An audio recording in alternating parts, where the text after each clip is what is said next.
Simply heavenly. The real-time strategy game Black and White is being developed at Lionhead Studios, located in the British city of Guildford, approximately an hour's drive south of London. A team assembled around cult designer Peter Molyneux has been working away for 15 months on the implementation of a fascinating idea. The player acts as God. He tries to convert numerous peoples into being his believers and then watches over his subjects as one would care for his children.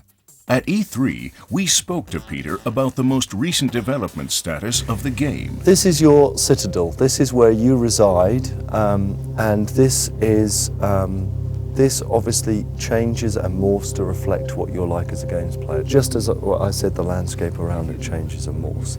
So you'll notice the first thing in the game that, unlike all my previous games that had a huge number of icons, in Dungeon Keeper there were some 64 icons, this has none. There are no icons in this game whatsoever. The only thing there is this hand.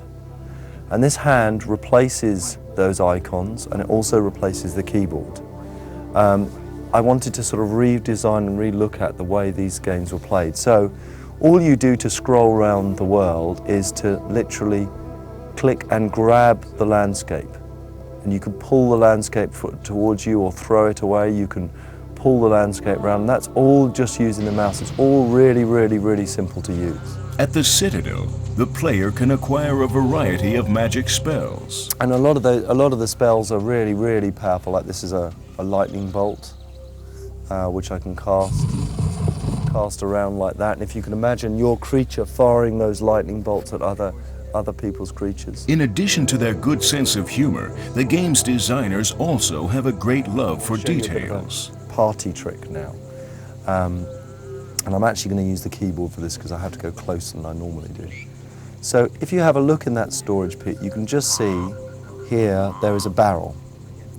And on that barrel is a little apple. And in that apple you can just see there is a worm. And I can go from looking at this worm and pull back and actually look at the whole village, obviously, and even go further back and look at the whole world. And as you see, there is very, very little in the change of the frame rate of the game. The Titans play an important role. The player can create them out of any living thing. Players can then use these creatures to help their own peoples, or as a weapon against another player's peoples. The first thing to note, to remember, is that at the start of the game, he's actually this small, tiny little thing. He's not this huge thing. And then as you nurture and grow him up, he gets bigger and bigger and bigger until he's absolutely huge within the world.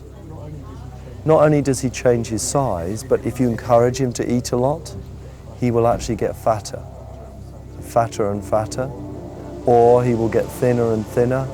If you encourage him to fight, creatures can fight each other. We have an absolutely full fighting system as complete as you'd find in any fighting game. If you encourage him to fight and to exercise, he will actually start getting stronger and more muscular. If you encourage him to learn spells and learn magic, then he's not exercising so much and he'll actually get weaker. And anything in between, so he can be fat and weak, or he can be strong and fat. The gameplay focuses on the inhabitants of the various villages, the player's subjects. These little people, their job in this world is to worship you. Your objective is to get as many of these little people within this world to worship you.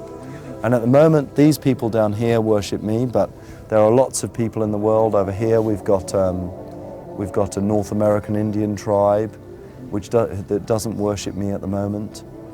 I can either go in there and I can kill a few of them, or make them suffer, or destroy a few of their buildings, and they will worship me because they are frightened. Or I can go in there and give them food and gifts, and they will worship me out of respect. And what happens when they finally worship me, they build this thing here.